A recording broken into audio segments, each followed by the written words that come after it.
งานของเราเสร็จแล้ว เยี่ยมมากทอช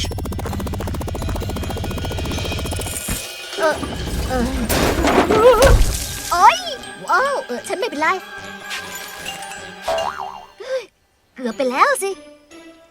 โอ้ไปซ่อมให้หมดเลยวู้ฮู้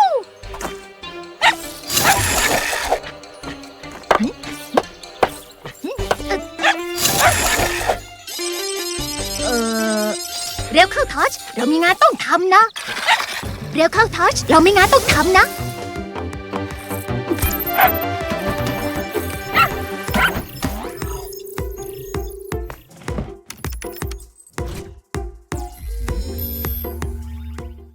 สวัสดีทีม 2 Box มีเหตุฉุกเฉินเกิดขึ้นที่อ่าว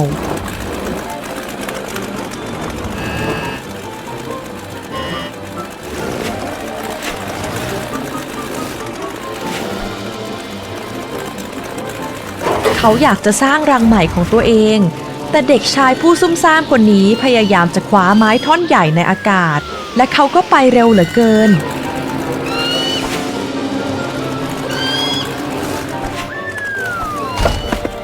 เขาเลยร่วงลงมาที่ชายหาดและท่าทางจะบาดเจ็บ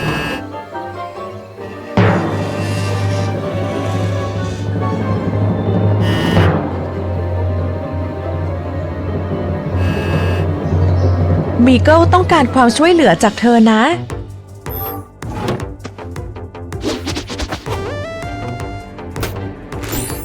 อันนี้แม่วอชพร้อมอันนี้แม่ทูพร้อม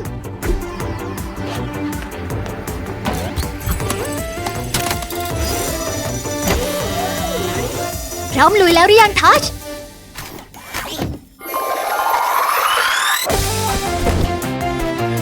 กำลังไปช่วยแล้วเร่งมือเขาเถอะ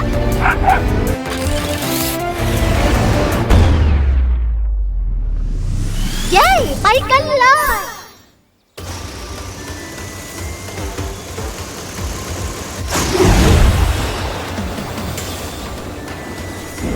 เป็นจุดลงจอดที่เยี่ยม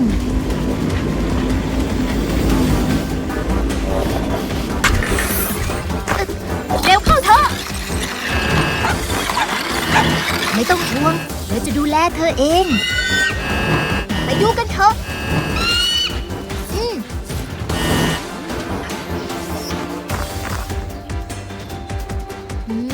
เข้าใจแล้ว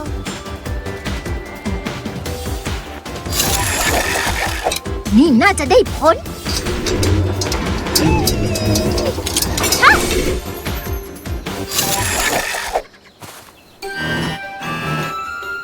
ผมว่าคุณจะรู้สึกดีขึ้น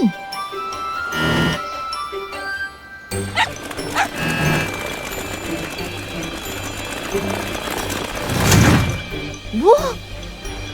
นายทำได้นะ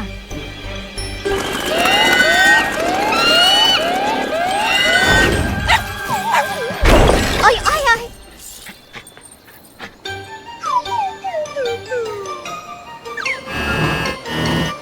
ว้าวฉันแน่ใจว่าต้องทำได้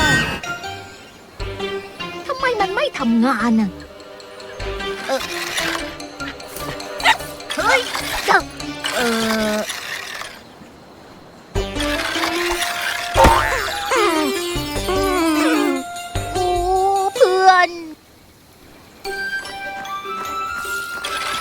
เจ้าหมาบื้อโอ้ใช่ฉันนึกออกแล้วAnimal Watch ทำงาน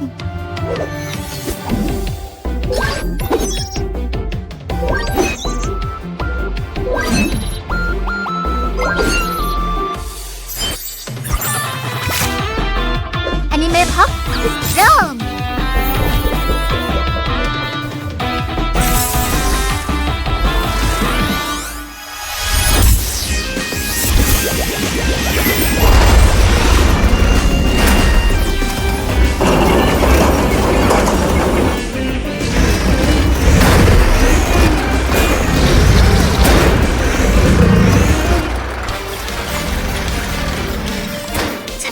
ว่านายจะช่วยได้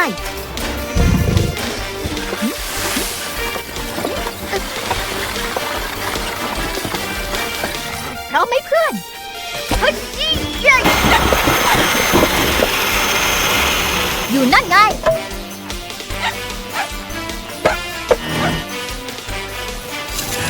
ไปลุยกันเลย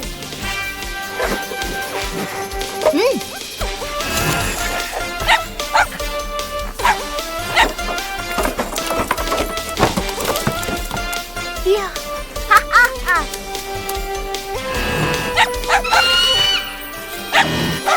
ทอชกับฉันเราหาทางแก้ไขได้เสมอ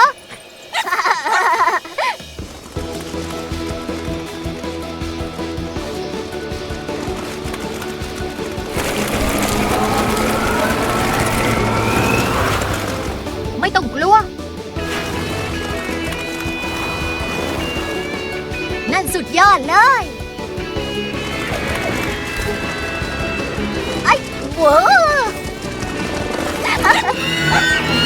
สกิปปี้ดูทีมทูบ็อกซ์ภารกิจสำเร็จรุ่ล่วงเย้ฮ่าได้เวลาเล่นแล้ว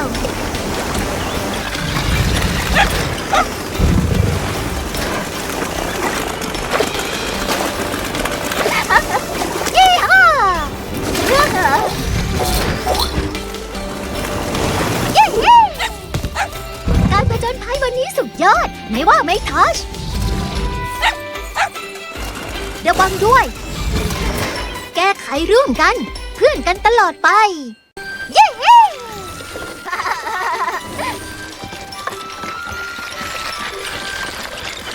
โอ้ค่อยๆช้าๆสกิปปี้ดู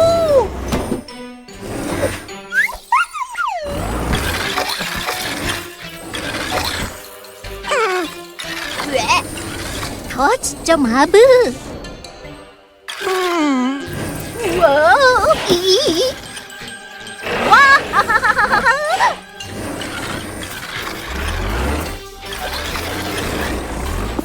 พร้อมไหมเพื่อนใหญ่ใหญ่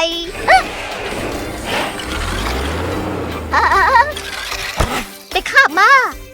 เฮ้ยตกลงเร่งมือเขาเถอะเร็วเข้าทัชเราไม่งั้นต้องทำนะ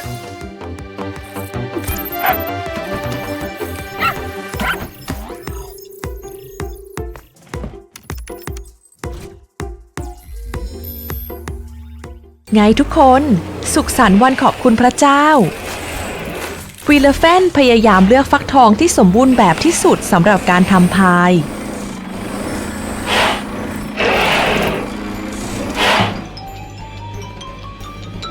แต่ดูฟักทองยักษ์ลูกนี้สิมันใหญ่เกินไปมากแม้แต่สำหรับอนิมาคาที่แข็งแรงที่สุด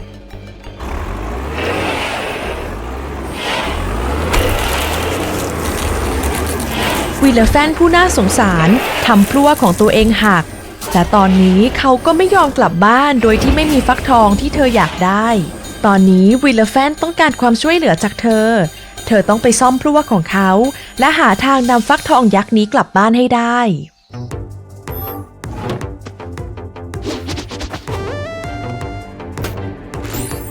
อันนี้แม่วอชพร้อมอันนี้แม่ทูพร้อม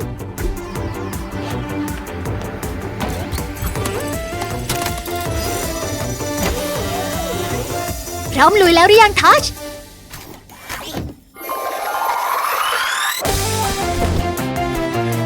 กำลังไปช่วยแล้วเร่งมือเขาเถอะ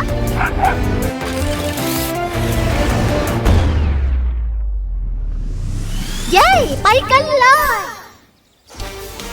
เตรียมพร้อมลงจอดทัชยี่ห้าขับรถสนุกชะมัด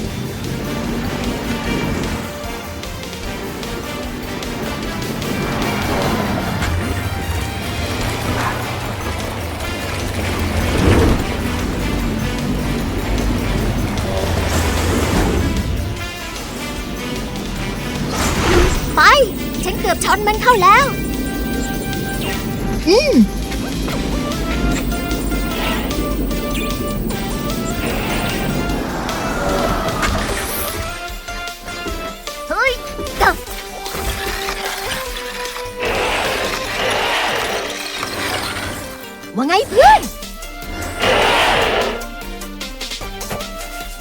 เลย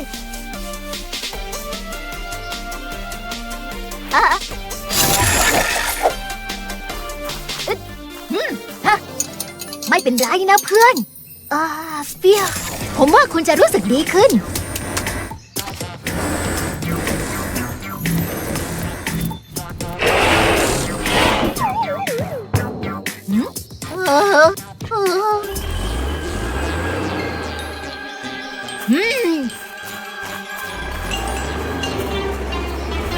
ใจเย็นๆไม่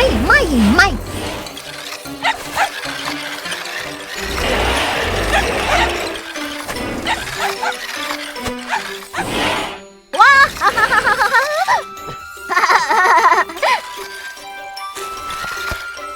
เก่งมากดูเหมือนเราต้องการความช่วยเหลือจริงไหม Animal Watch ทำงาน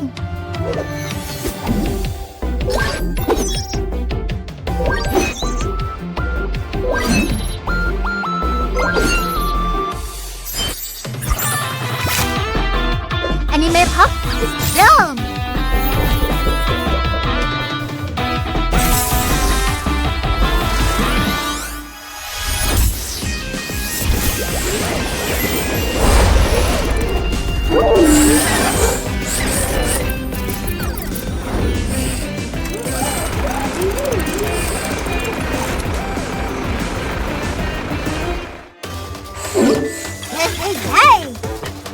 เพื่อนๆของเรามาช่วยเราแล้ว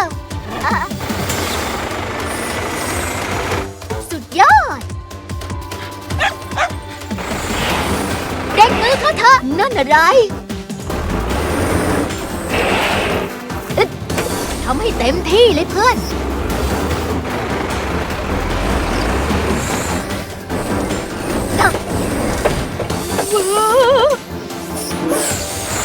ว้าว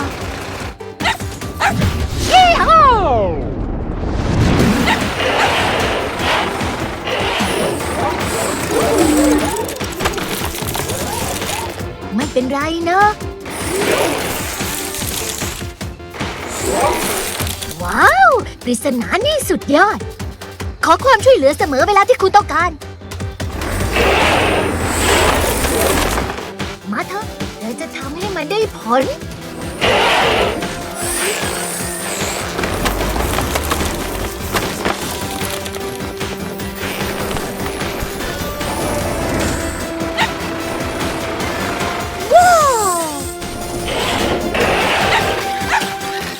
ทีมทูบ็อกซ์ไม่เคยพลาด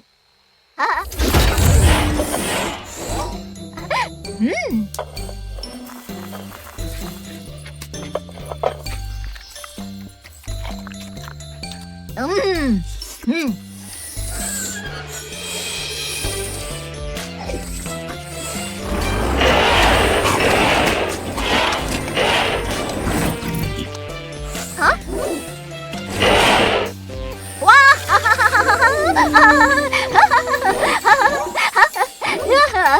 แก้ไขร่วมกันเพื่อนกันตลอดไปดีใจจังเลยเตรียมรับมือมาลองกลยุทธ์ใหม่กันว้า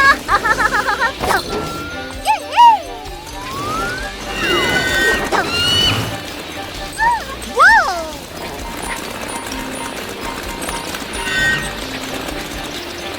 ไอ้เว้อขอบใจนะเพื่อนเท่สุดๆเอ๊ะเร็วเข้าทัชเรามีงานต้องทำนะเร็วเข้าทัชเรามีงานต้องทำนะ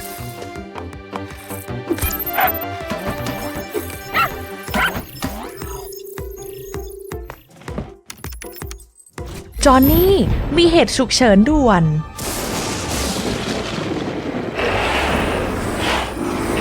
บิลโดเซอร์และวีเลแฟนเพื่อนของเรากำลังหวาดกลัวมากเพราะพายุกำลังจะพัดเข้ามาบริเวณทุ่งหญ้าดูวุ่นวายไปหมดเลยบิลโดเซอร์กับวีเลแฟนวิ่งวนชนกันไปมาด้วยความตื่นตระหนก แถมพวกเขายังมุ่งหน้าไปยังอานิมาคาอีกคัน ที่ชื่อว่า Tracodile ด้วย ดูสิเขาหลับอยู่และอาจจะโดนชนได้นะ พวกเธอต้องรีบเตรียมเครื่องมือและรีบไปช่วยเขาให้เร็วที่สุด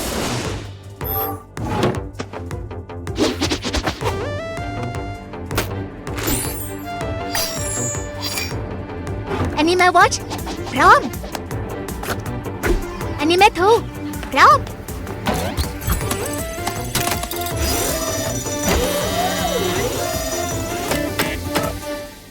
พร้อมลุยแล้วหรือยังทัช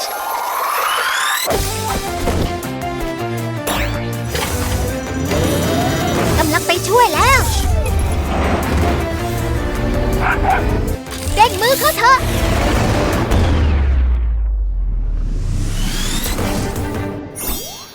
เย้ ไปกันเลย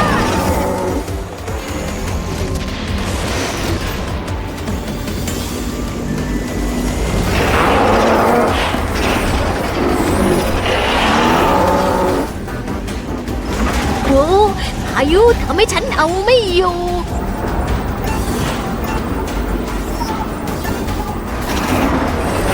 เตรียมพร้อมลงจอดทัชเฮ้ยเจ้า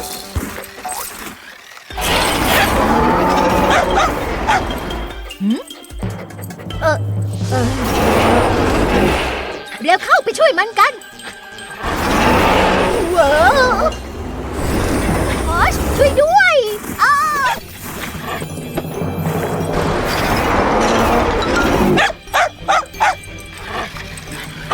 เฮ้ยยะยะ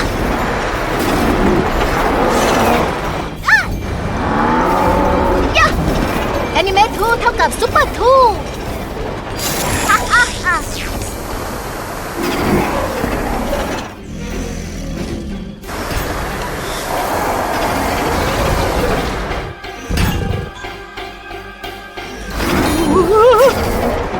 อีโอ้ยฉันไม่เป็นไรโอ้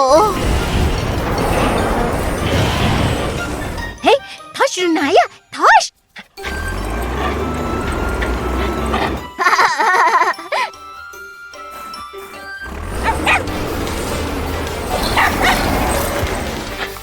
ทัชเจ้าหมาบื้อเฮ้ยเฮ้ยเฮ้ย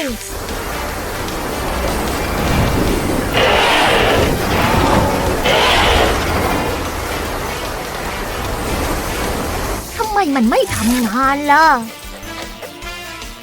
ได้เวลาใช้ Anime Watch Anime Watch ทำงาน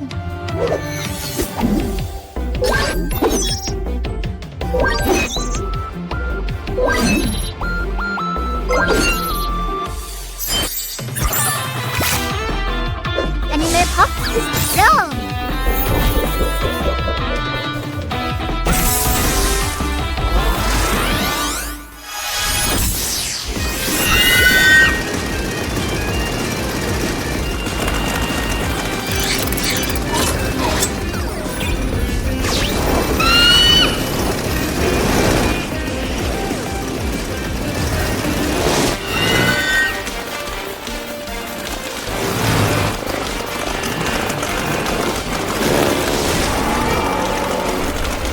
ทางนี้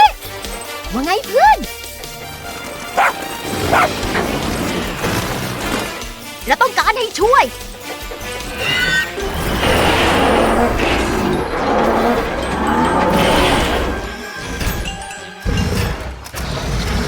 รอก่อนนะ เฮ้ย ไป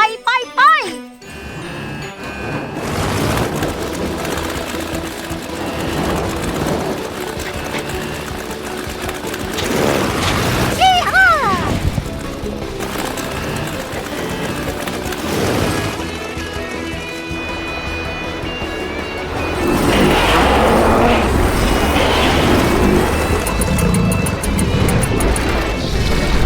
นายทำได้นะ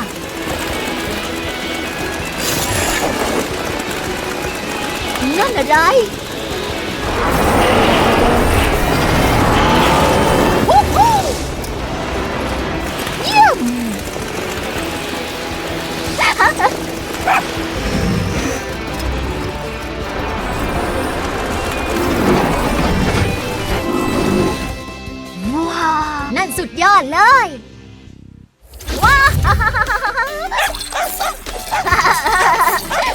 ตีมือหน่อยทอช ขอบใจนะเพื่อนอ่ะได้แล้วฮึได้เวลาเล่นแล้ว